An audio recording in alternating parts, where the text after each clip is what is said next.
Hi hello welcome back to our YouTube channel Nandini official. ఇక మొత్తానికైతే వచ్చిన పనులన్నీ చేసుకొని ముగించుకొని ఖమ్మం పోయి వరంగల్ పోయి అన్నీ కంప్లీట్ అయిపోయినాయి. సెలబ్రేషన్స్ అన్నీ కంప్లీట్ అయిపోయినాక next day third day Monday morning అయితే హైదరాబాద్ రిటర్న్ అయిపోయినాం. ఎర్లీ మార్నింగ్ లేవగానే అయితే ప్యాకింగ్ అయితే స్టార్ట్ అయిపోయింది. ఎక్కడున్నా మా డాడీ మా బావ ఒక దగ్గరే ఉండొద్దు. వాళ్ళు ఉన్నారంటే ఆగం అసలు మనుషులను పండుకొనియరు కూర్చొనియరు. పొద్దున్నే 6 గంటలకు లేపు అయితే ప్యాకింగ్ అయితే చేస్తున్నారు. వాళ్ళు ఎంత 6 గంటలకు లేపినా మేమైతే 12 చేస్తాం కదా.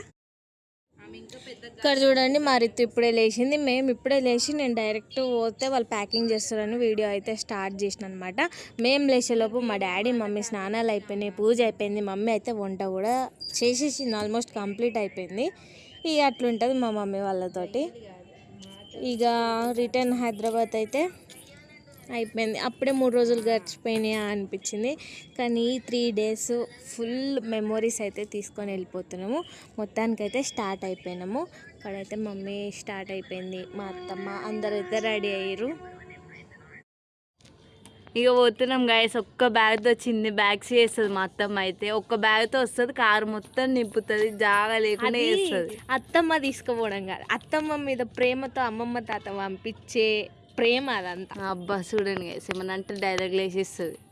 ఉన్నదంటే డైలాగులు అంటారు వీళ్ళు. ఇంతే, ఈమెకి పెళ్ళి అయ్యేదాకా తెలియదు. మేము పంపిస్తాం చూడు, అప్పుడు అర్థం. నేను తీసుకోపోను గాయస్ ఎన్ని పంపించిన.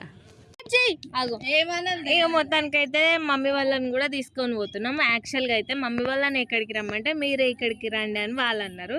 సరే అక్షరాభ్యాసం కూడా అవుతుంది, అట్లనే ఇక్కడనే ఊర్లో జరుపుకుంటుంది అన్నట్టుగా సడన్ డెసిషన్ అన్ఎక్స్పెక్టెడ్గా మేమైతే వచ్చినాము. మేము వచ్చే ముందు ఒకటే కండిషన్ పెట్టినాం మమ్మీ వాళ్ళకి, ఏంటంటే మేము వస్తాం అన్ని సెలబ్రేషన్ అయిపోయినాక మాతో పాటు మీరు కూడా వచ్చి ఒక 2 days ఉండి వెళ్ళాలని అయితే చెప్పిన. ఇక అదే మాట మీకెళ్ళైతే వాళ్ళని కూడా గుంజుకొని వెళ్ళిపోతున్నాను అనమాట. ఇక్కడ మా గీతను చూడండి, నిద్రలో లేచి వచ్చినట్టే ఉంటుంది. ఈ ఎండకి ఏం అర్థం కావట్లే, ఆమెకైతే ఏడుపు ఒక్కటే తక్కువ. ఏదన్నా అంటే ఊకే హైదరాబాద్లో తీసుకొచ్చి ఇట్లా ఇబ్బంది పెట్టొద్దని ఒక డైలాగ్ అయితే వేస్తూ ఉంటుంది. అదే నైట్ డ్రెస్ తోటి అయితే ఎక్కేసింది. మొత్తానికైతే హైదరాబాద్ స్టార్ట్ అయిపోయినాం. వీడియో నచ్చితే like, share and subscribe for more videos. Thanks for watching.